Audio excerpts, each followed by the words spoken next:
নিরামিষ দিনে যদি এরকম একটি রেসিপি থাকে তবে আর কি চাই। এই রেসিপিটা এতটাই টেস্টি হয়, একবার বানিয়ে না খাওয়া অবধি বুঝতেই পারবেন না যে নিরামিষ রেসিপি এতটা টেস্টি হতে পারে। তো অন্তত একবার বানিয়ে খেয়ে দেখুন যে এর টেস্ট ঠিক কতটা হয়। তো রেসিপিটি তৈরি করার জন্য প্রথমে আমাকে একটি পুর তৈরি করে নিতে হবে।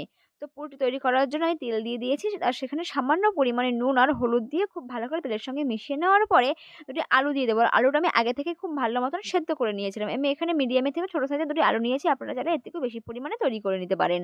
তো আলুটা খুব ভালো করে নুন হলুদের সঙ্গে মিশিয়ে নিচ্ছি। মিশিয়ে নেওয়া হয়ে গেলে এখানে আমি পনির দিয়ে দেবো। আর পনিরটা আমি ব্রেড করে নিচ্ছি। আপনারা চাইলে এখানে পনিরটা স্কিপ করেও যেতে পারেন। তো আমি বেশ খানিকটা পরিমাণে পনির এখানে ব্রেড করে দিয়ে দিয়েছি। এই পনিরটার সঙ্গে আলুটা খুব ভালো করে মিশিয়ে নিতে হবে। যখন খুব ভালো করে মেশানো হয়ে যাবে, আমি এটি নামিয়ে ঠান্ডা করে নেব। এবার একটু মশলার পেস্ট তৈরি করার জন্য আমি এখানে এক টুকরো আদা ছোটো ছোটো করে কেটে দিয়ে দিয়েছি।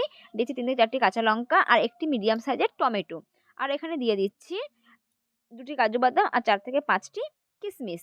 আর দিয়ে দেব 1 চামচ চারমগজ আর 1 চামচ পোস্ত। আর সামান্য পরিমাণে জল দিয়ে খুব ভালো মতন আমি একটি ফাইন পেস্ট তৈরি করে নেব। আর এদিকে একটি পাত্রে আমি জল দিয়ে নিয়েছি।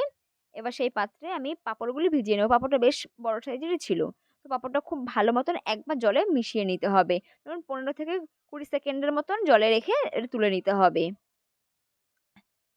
তো একটি পাত্রে আমি পাঁপড়টি তুলে নিয়েছি। এবার যেই পুরটি আমি তৈরি করে নিয়েছিলাম আগে থেকে, সেই পুরটি এখন খুব ভালো মতন ঠান্ডা হয়ে গেছে।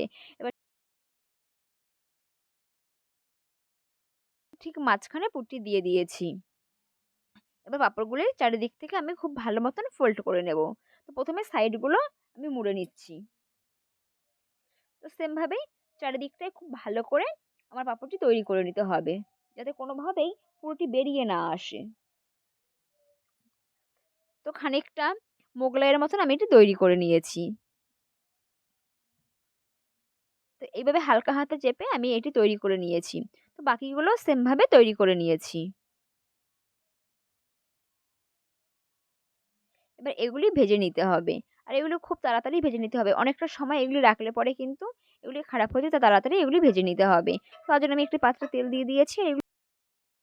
এগুলো চুবো তেলে ভাজার কোনো দরকার নেই। ওই 3 থেকে 4 চামচ তেল আমি দিয়ে দিয়েছি। তারপরে পাঁপড়গুলি দিয়ে দিতে হবে।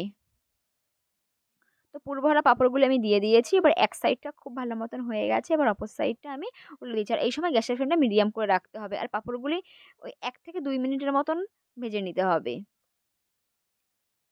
খুব ভালো মতন ভাজা হয়ে গেছে। এবার এগুলো আমি তুলে নিচ্ছি। এবার সেই পাত্রে আরও 2 চামচের মতো তেল দিয়ে দিয়েছি। তারপর দিয়ে দিলাম সামান্য পরিমাণে হিং। আর দিয়ে দিচ্ছি একটু গোটা জিরে। আর দিয়ে দিচ্ছি যে মশলাটা পেস্ট করে রেখেছিলাম সেই মশলাটি।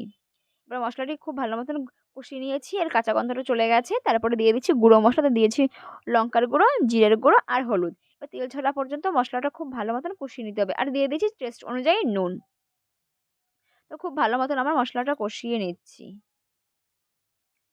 মশলাটা খুব ভালো মতন কষানো হয়ে গেছে। এর তেলও ছেড়ে এসছে। এবার এখানে আমি 1 কাপ পরিমাণে জল দিয়ে দিচ্ছি। জল দেওয়ার পরে গ্রেভিটি খুব ভালো মতন ফুটিয়ে নিতে হবে।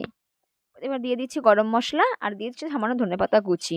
তো প্রথমেই আমাকে গ্রেভিটা আগে থেকে তৈরি করে নিতে হবে, কারণ পাঁপড়গুলি দেওয়ার পরে এটি খুব বেশি সময় রান্না করা যাবে না। তাই আগে থেকে পারফেক্টভাবে গ্রেভিটি তৈরি করে নিতে হবে। তো গ্রেভিটি খুব ভালো মতো তৈরি করা হয়ে গেছে। তারপরে আমি ভেজে রাখা পুরভরা পাঁপড়গুলি দিয়ে দিচ্ছি। দেওয়ার পরে আরও 2 মিনিটের মতন এটি রান্না করে নিতে হবে। এক সাইডটা হয়ে গ্রেভিটা খুব ভালো মতো মিশে যাওয়ার পরে আমি অপর সাইডটা উল্টে দিচ্ছি।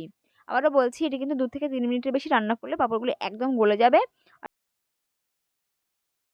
আর রেসিপিটা কিন্তু একেবারেই ভালো হবে না।